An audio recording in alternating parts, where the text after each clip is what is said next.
दिल्ली में इन दिनों बुलडोजर अपनी रफ्तार पर चल रहा है। इसका पीला पंजा गरीबों को हटाने में जुटा है। कहीं बरसाती नाले को बचाने के लिए झुग्गियों को हटाया जा रहा है, तो कहीं दसियों साल से लग रहे बाजार को सड़क चौड़ीकरण के नाम पर। नमस्कार, मैं हूं विक्रांत यादव और आप देख रहे हैं द स्वतंत्र।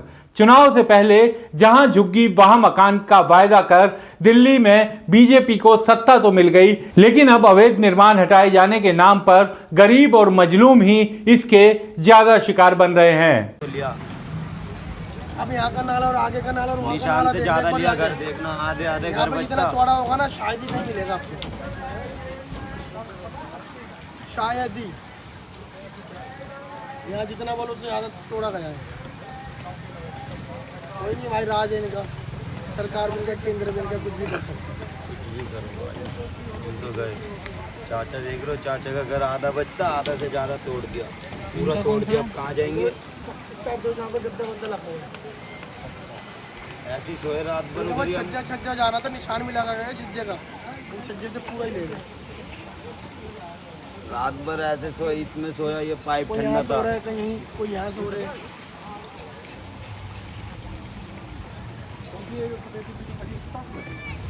नोटिस तो 4 दिन में कहाँ घर मिल जाता है सर, आपको ही पता। 7 दिन में कोई घर खाली होता है सर। 26 तारीख को और खाली करने का 1 तारीख 1 तारीख को 1 तारीख को कोई घर दे दे। बहुत लोग हैं जो दिखा घर दो से मेरे को, सामान अभी नहीं निकाल दिलवा दो पाए। सर। ऐसे लोग हैं, घर से सामान नहीं निकाल देगा पाए। कोई, 4 दिन में कोई भी घर नहीं दे रहा बाहर, कोई नहीं देगा। चलो दे दो। और घर भी दे रहे तो 7,000 8,000 8,000 कहाँ से लाऊं पैसा कहाँ से देंगे बाबा? अभी जाऊंगा मोदी सर के घर के नीचे, एसी के पास बैठूंगा, आराम से सोऊंगा। सर लाएगा खाना, कुछ खाऊंगा पीऊंगा। रेखा गुप्ता जी अपना इतना अच्छा, जहाँ झुग्गी वहाँ मकान इनका है। तो पैर छूना चाहिए हमें। वो बोलते ना हर हर रेखा मोदी, घर गुप्ता घर जी का मोदी। तो यहाँ पैर तो हर हर मोदी, छूना झुग्गी तोड़ो मोदी है इधर दिल्ली में, यही है। झुग्गी मकान वो नकली बात था भाई। मैं तो ये यही भी बोला मैं तो देख लो, लिख के दे रहा कि हूँ। जीतने के बाद हम इलेक्शन में नहीं 2500 रुपये होने देंगे दिलाएंगे। एक औरत को 1000 रुपये मिल गया था, मैं बता दो। 2500 रुपये तो बोल छोड़ो यार, 10-100 रुपये मिल जाए बहुत बड़ी बात है। तुम्हारा कौन सा गया, कौन सा था? मिल गया, चूर चूर हो गया। अब दिखेगा कौन किसका है। बहुत अधूरा रह गया, ले लो, वोट 1 जाने लाख वाला दे है। दो मेरे को, मेरा जमीन में कब दे रहा हूँ। फ्लैट का ही पैसे दे दो जो भरा, कोई भी हो। आज से 12-13 साल पहले तो फ्लैट का भी पैसा लिया 1 गया लाख हमसे। का बेच रहा हूँ। चाचा बेच रहे हो तुम? सबके पास कागज है, सबके पास। हंस रहे हो, बेच रहे हो तो बता दो। 12 1 साल लाख का पहले बेच रहे हो जमीन, वो सामने खड़ा है। रोलर द्वारका, खरीद किसी लो। से 70,000, किसी से 90,000, किसी से क्या करूँ 96,000 सर, कुछ नहीं मिल रहा। किसने लिए थे? पूरी झुग्गी सरकार ने लिया है। कागज भी है सर, प्रूफ वगैरह सब सब है, है। सबके पास है। अगर यहाँ पे थे तो यहाँ वो- मीटर कैसे लग गया, सरकारी मीटर कैसे लग गया? मीटर सब में लगे हुए। सब में। सब में ये क्या लोगों ने लगाया खंबे, ये तो सरकारी खंबे, यहाँ कैसे लग गया पैदे तो? 40 साल तक अवैध नहीं। हैं? इनकी हमारी क्या उम्र, हमारे हम तो इनकी जितनी बच्चे उम्र है हैं। ना, तुम कब से लगे थे? इंदिरा के टाइम से यहीं पे, और पहली बार टूटा है ये। नहीं ये दूसरी बार है। हाँ, इनको पहले जितना चाहिए था उन लोगों ने ले लिया, उन्होंने बोला उसके आगे हम कभी जाएंगे नहीं। इस बार पूरा टूट गया। लोगों की जिंदगी की कमाई लग जाती है घर बनाने में।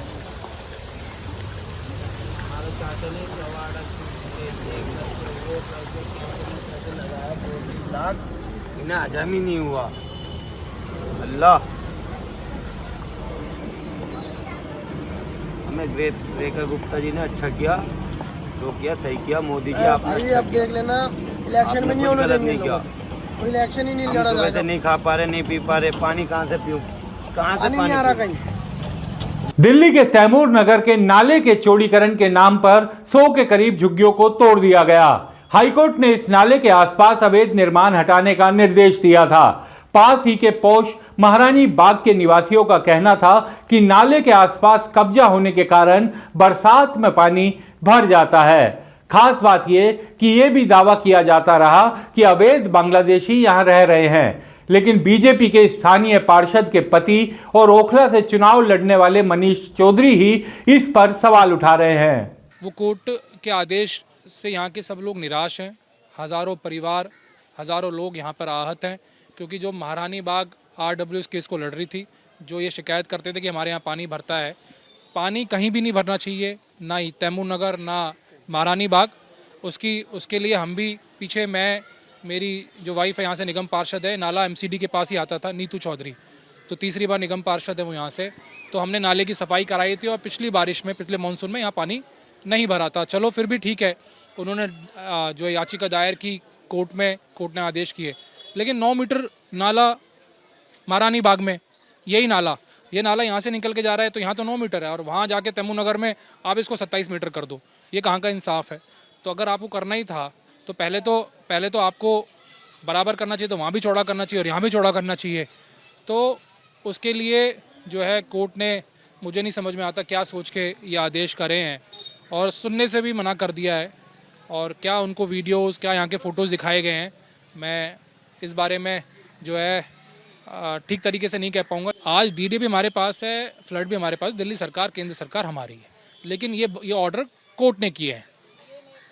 नहीं, DDA और उसकी नहीं, कोर्ट ने आदेश करे, और यहाँ के जो महारानी बाग की RW है, ये उन लोगों ने केस लड़ा, DDA या फ्लड डिपार्टमेंट या MCD कोर्ट नहीं गए, वो लोग कोर्ट गए, उनको बुलाया गया, और फिर यहाँ पर जो है एक वहाँ की RW ने एक ड्राइंग सबमिट करी, और उसी के हिसाब से जो है ये सारी चीज़ें जो आप देख रहे हैं आज वहाँ पर चलाई जा रही हैं, और सरासर गलत है, कोर्ट को सुनना चाहिए था। अब सवाल ये उठता है कि खुद को गरीबों की सरकार बताने वाली बीजेपी, दिल्ली में ट्रिपल इंजन सरकार चलाने वाली बीजेपी, इस मुद्दे को कोर्ट का फैसला बताकर क्या अपनी जिम्मेदारियों से अलग हो सकती है, जबकि अदालत में जिरह करने वाले सभी सरकारी विभाग उसके ही अधीन हैं। ऐसे ही बुलडोजर एक्शन देखने को मिला आजाद मार्केट के पास लगने वाले पटरी बाजार पर। पहले ये वीडियो देखिए। यह है आजाद मार्केट के पास मिठाई पुल की पीली कोठी, इसी नाम से इस बाजार को जाना जाता था। इस बाजार में आपको ड्राई फ्रूट की अनेक दुकानें दिखाई दे जाएंगी, जहां पर अखरोट, बादाम, काजू, किशमिश जैसे सूखे मेवे बिकते हुए दिखाई देंगे। इसके अलावा दाल, चावल, इस तरीके की चीज़ें भी यहाँ पर खूब बिकती थी। और अब ये वीडियो तोड़फोड़ के बाद इसी बाजार का है, जहां पर रौनक लगी रहती थी। यहां पर सड़क किनारे अपना सामान इसी तरीके से छाता लगाकर बेचते हुए ये लोग बैठे रहते थे। कई सालों से ये लोग यहां पर बैठ रहे हैं। मेरा चूंकि जन्म भी चांदनी चौक में हुआ है, तो मैं जानता हूं कि कई सालों से ये लोग यहां पर बैठते हैं। कई बार अवैध निर्माण के नाम पर इनको हटाया जाता है, लेकिन फिर दोबारा बैठ जाते हैं। सवाल ये उठता है कि आखिर ये पहले कैसे बैठते थे, कौन इन्हें बिठाता था? क्या स्थानीय पुलिस प्रशासन उनकी रजामंदी के बिना, उनको पैसे दिए बिना क्या ये यहाँ पर बैठ सकते थे? और एक बार आपने रोजगार इनको करने का यहाँ पर मौका दिया, उसके बाद अचानक से बुलडोजर चला देना, इन्हें तोड़ फोड़ कर हटा देना, उसे किस तरह से जायज कहा जा सकता है? दिल्ली के सीलमपुर और उसके आसपास के इलाकों में भी बुलडोजर का पीला पंजा दौड़ता नजर आया।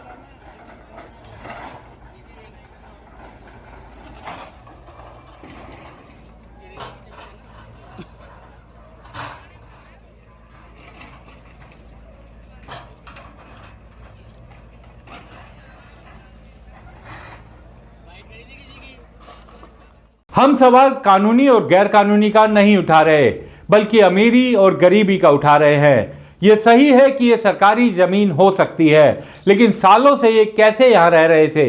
बिजली पानी का कनेक्शन किसने और कैसे दिया?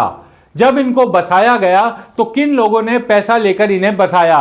अब जब बिना घर या रहने का ठिकाना दिए उजाड़ना किस हद तक जायज है? अपने छोटे छोटे बच्चों को लेकर इस तपती दोपहरी में बिना छत के कोई कैसे रहेगा?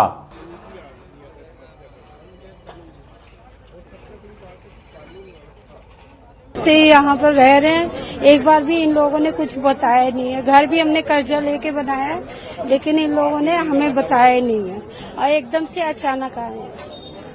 कोई चीज का टाइम नहीं दिया, कर्जा लेके घर बनाया है और यहीं पर हमारे पति आदमी सारे यहीं खत्म हो गए, कोई सुनवाई नहीं हुई। द्वारका में जमीन मिली थी ना, उसका चाबी वो भी दिया ही नहीं है, ऐसे खाली करवा रहे हैं। कम से कम हमें जमीन दे दे, हम खुद ही चले जाएंगे।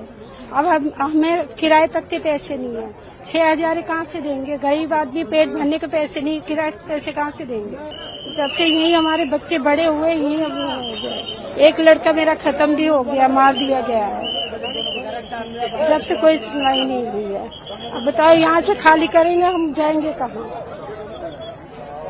तो ये दिक्कत है। अब इनको बोलो कि हमारी कोई सुनवाई करे, जगह जमीन तो दे। हमारे पास तो कुछ भी नहीं है, ना गांव में जगह है, ना यहाँ पर जगह है। अचानक से बुलडोजर की कार्रवाई तेज होने पर यह सवाल जरूर उठता है कि आखिर जितने लोग बेघर होंगे उनको लेकर क्या सरकार ने कोई ठोस रणनीति बनाई है? क्या इतने पर्याप्त रैन बसेरे हैं? क्योंकि कोर्ट ने भी ये पूछा है कि इनके लिए रैन बसेरे का इंतजाम होना चाहिए। तो क्या इन लोगों को एक छत मिल सकेगी? क्या ये जो बच्चे इन झुग्गियों में रहते थे या परिवार जो रहते थे, अब किस तरीके से अपना जीवन बसर करेंगे? इस तपती दोपहरी और अब जो मौसम गर्म होने वाला है, उसमें लू के थपेड़ों से कैसे ये अपने आप को बचाएंगे, इस सवाल का जवाब भी सरकारों को सोचना चाहिए। इस खबर में फिलहाल इतना ही। आप सभी से अनुरोध कि द स्वतंत्र देखते रहिए, अपना साथ बनाए रखिए, हमारी खबरों को लाइक कीजिए, सब्सक्राइब कीजिए और शेयर करना ना भूलिए। हमारे चैनल को कृपया लाइक करें, सब्सक्राइब करें और अपने साथियों से भी जरूर करवाएं। शुक्रिया।